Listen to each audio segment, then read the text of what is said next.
Hi everyone, welcome to my channel. Today I'm going to show you guys how to make this awesome lemon loaf Starbucks cake. It's super moist and lemony and very easy to make.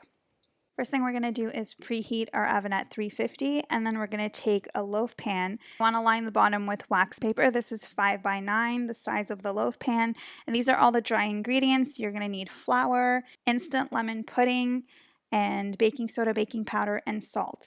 First, we're going to mix all the dry ingredients together. All the ingredients and instructions will be listed in the description box, so please make sure to check that out. So I just basically add all the dry ingredients together in no particular order, and you just mix it really well, and then you set this bowl aside. Now we're going to combine all our wet ingredients. You're going to need a separate bowl for this.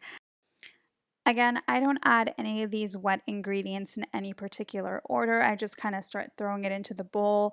But if you'd like, you could add the butter, sugar, and the eggs first. Just make sure to use a hand mixer. Unfortunately, I had to use a whisk because my daughter was sleeping and I was baking late at night and I didn't want to wake her up. So I had to do extra work because I had to mix everything manually by hand.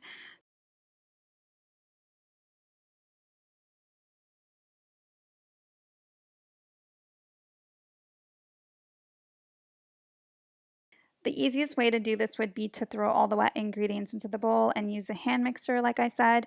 That way, the hand mixer is doing all the work for you. Unfortunately, I had to keep mixing after adding each ingredient because I opted to use a whisk instead of a hand mixer, but you can save yourself all that time and hassle by using a mixer instead.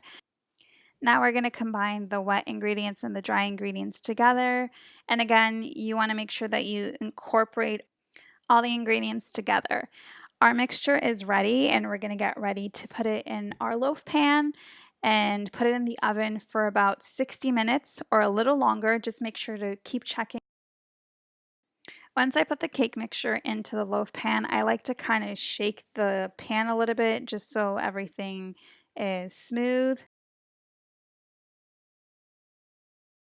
This is what our cake's going to look like out of the oven. You want to make sure that it sits and it cools completely before you remove it out of the loaf pan. And once you remove it out of the loaf pan, let it sit on a rack.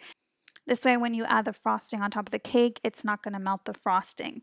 Now we're basically getting ready to prepare our frosting. The frosting is completely optional. You don't have to make it. The cake itself without the frosting actually tastes amazing because it's super moist, but the frosting kind of adds a nice layer and nice flavor to it. One of the ingredients used for the frosting is lemon extract. I didn't use lemon extract. I ended up substituting it for lemon zest. So I just quickly want to mention that I used about 2 teaspoons of lemon zest. Once you mixed all your ingredients for the frosting together, it should be super smooth. My cake has completely cooled and it's out of the loaf.